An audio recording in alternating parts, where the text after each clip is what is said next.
Hi Jasper. Hi, good afternoon, Frank. It's really good talking to you. Today we are recording the video on Monday, but we will release the video on I will release the video on Tuesday. Um, Tomorrow is a very important day for in terms of I think what's going to be seen as the EU legacy when it comes to the genocide in Gaza. Um, because we have to remember our viewers that we are talking in the midst of now 21 months of one of the most brutal and live streamed genocide we've ever seen. And there is this. You are a researcher at SOMO in the Netherlands, Yes. and you've worked on a report coming out today because we releasing the video. I mean today, tomorrow. I'm gonna mess this up all the time. Anyway, on EU-Israel trade and investments, Yes. because Yeah. the thing is, like in the eyes of a lot of people, like a lot of citizens, the EU has only a very minor role to play when it comes to influencing Israel and the end of the genocide. People think, the US has all the keys, the EU can't do much. But what your report shows is completely the opposite. The opposite. Before we start, I want to also say that, so on Tuesday, tomorrow, well, that's going to be horrible. So today, we're releasing the video today. Um, the 27 EU foreign ministers are meeting after agreeing in June that Israel had violated the human rights clause of the EU-Israel agreement. In the last few days or so, we've seen 27 former EU ambassadors expressing really strong concerns in regards to the EU response to the Gaza genocide. We've had today 12 leading Israeli NGOs sending a letter to the 27 EU foreign ministers and Kaya Kalas calling for sanctions towards Israel. Last week, we had more than 100 European cultural figures also asking for the EU to suspend the EU-Israel Association Agreement, and some petitions online have been signed by hundreds of thousands of citizens asking for this. So after this really long introduction, I wanted to ask you, so what are in a way like the key findings people should take out of your report? Yeah, I think two key findings. So we looked at investment relations, investment statistics between the EU and Israel, and trade data. So what is the trade between EU and Israel? And we found that the EU is the biggest foreign investor in Israel. So of all, bigger than the US, bigger than China, bigger than Canada, bigger than many other countries, the EU is like the biggest investor in Israel. So that shows that, yeah, like exactly like you said, that people think that the EU is like a minor role, that it's all like American Israel, and the EU is just kind of, like a third wheel on the wagon. But it's not. Like they are the main wheel on the wagon. They are driving that car. They are driving the Israeli economy because they are the biggest investor. They're the biggest destination for Israeli investment. So Israeli companies themselves investing abroad, their biggest destination by far, really by far, is the EU. So that is like investment relations. And then secondly, trade relations. The EU is the biggest trading partner of Israel. 1/3 of all of Israel's trade is with the EU, bigger than the US. So in total, EU and Israel trade is 42.6 billion euros in 2024, compared to the US, 31.6 billion off the top of my head. So a magnitude bigger than the US. And I think worryingly, like most disturbingly of all, and I think that really speaks to exactly how you were explaining this relations between the EU and Israel, and now the kind of really late 21 months into the genocide, that only now there is like a debate starting, really slowly starting, about the role of the EU and EU-Israel Association Agreement, is EU-Israel political agreements, that actually last year, so in 2024, the EU increased trade. They increased trade with Israel compared to 2023. So since the beginning of the genocide, the EU increased their exports to Israel by 1 billion.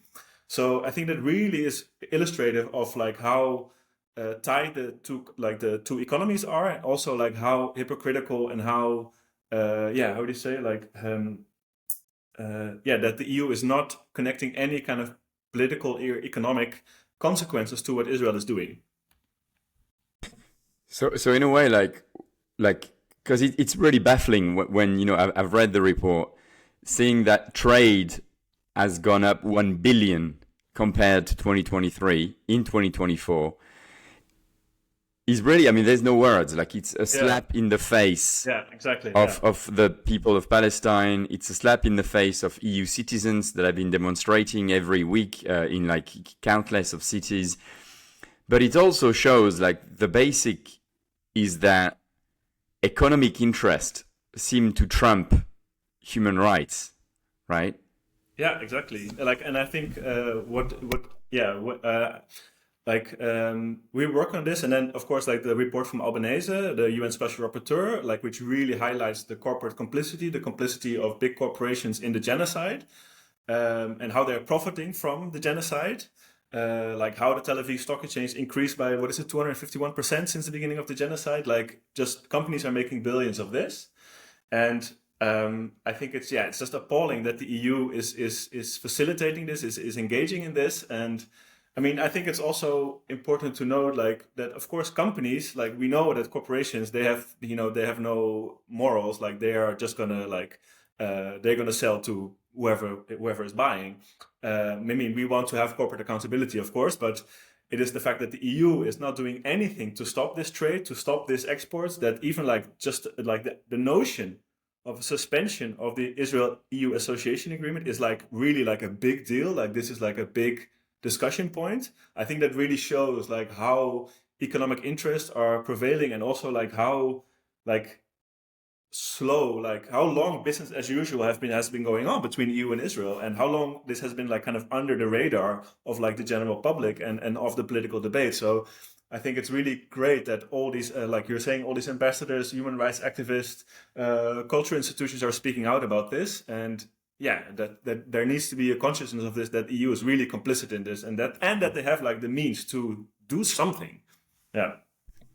Yeah, because I mean, the numbers in your report shows that if it wants, the EU actually has massive leverage, right, to sanction Israel and to say in a way very, if you don't let humanitarian aid into Gaza, we will cut this off, and it'll be catastrophic for Israel, right?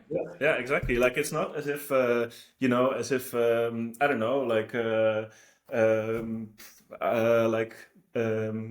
don't know, it's not like if a random country would do it, then they say, okay, we're going to put sanctions and then we're going to stop Israel from doing it. Like they were like, yeah, they can just shrug it off and continue business as usual. But the EU is like the biggest trading bloc and their biggest investor. So they have like a huge impact on their economy. They're driving investment. They're like the engine like we said in the report, the EU is the engine of Israel's economy of genocide. Like the EU is driving it with investments, is driving it with exports, is driving it with imports, because the EU is also still buying products from Israel.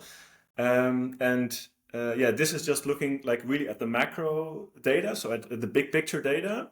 But I mean, if you would look into which companies are these, which companies are investing in Israel, what kind of products are European companies exporting to Israel, then I mean, that's like a Pandora's box that we're going to be trying to open. And I think that has to be opened because, we know that there's still like an arms embargo. That is even like not even on the table, right? So, you can imagine that if we're not even willing to talk about that there should be an arms embargo towards Israel, that then like all the goods and the services and the commodities that were highlighted in the report by Albanese, like big tech, machinery, trucks, demolition, etc. Like all these goods are still a big likelihood that they're supplied by EU to Israel. So there's a huge complicity.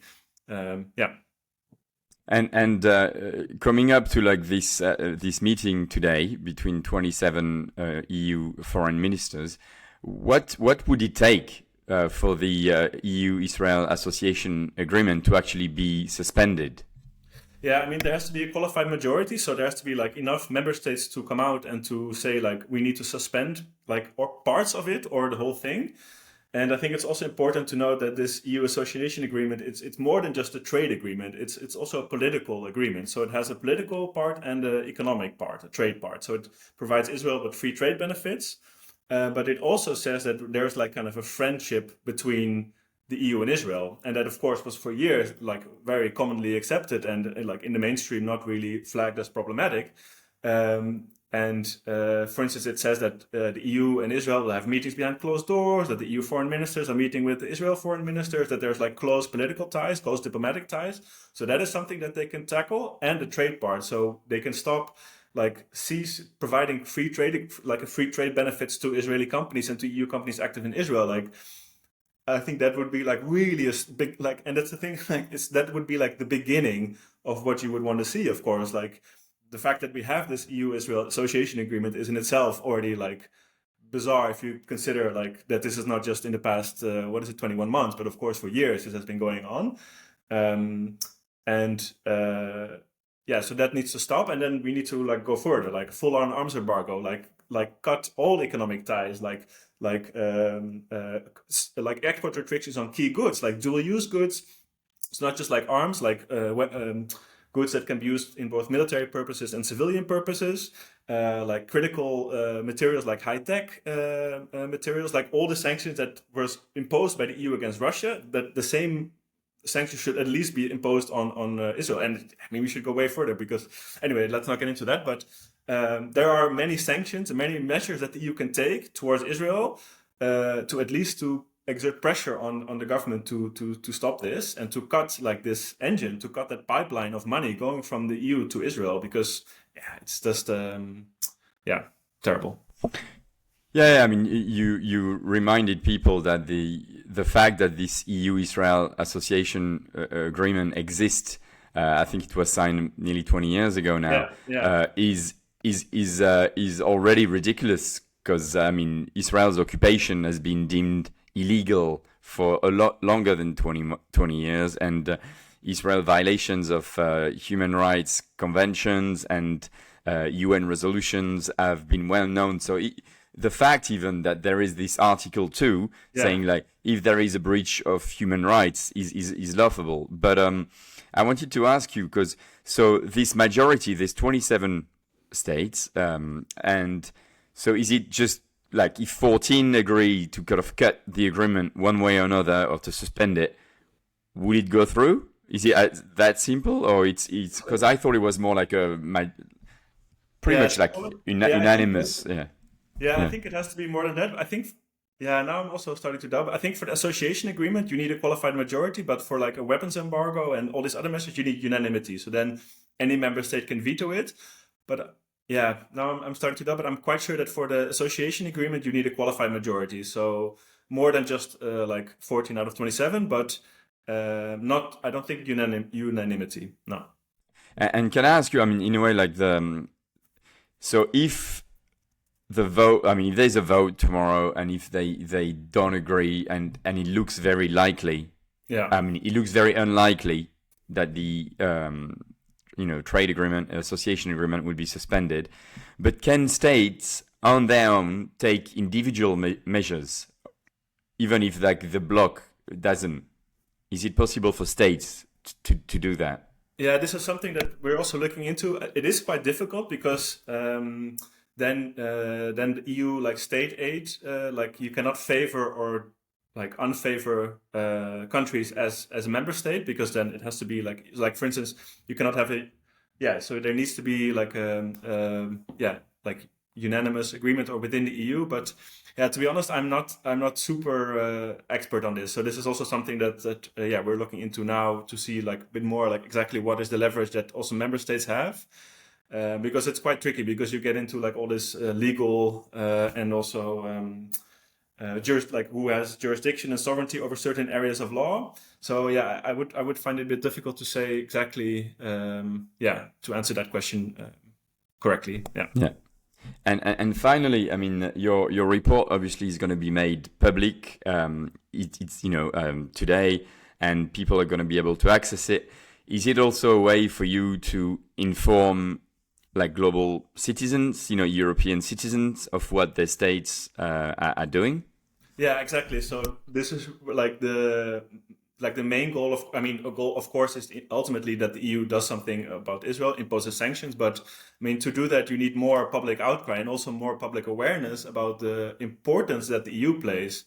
And yeah, so I really hope that this report contributes to people understanding, well, first of all, that there is like huge economic relations between the EU and Israel, so that the EU is very powerful in that sense. So they have a role to play just as the US has a role to play, and they have power, leverage over Israel. So it's not, because that's really often that you hear also in the Netherlands, where I'm from, where I'm living, that, yeah, but what can we do? You know, as the Netherlands, we're just a small country, you know, we can say, oh, that's wrong, but like, what can we really do? And well, our report really shows that, well, there's a lot you can do. Like you have a lot of economic leverage. And I mean, we all know money makes the world go round. So if you start to tackle that, then yeah, then maybe you can actually have more impact than just telling Israel like what you're doing is not right.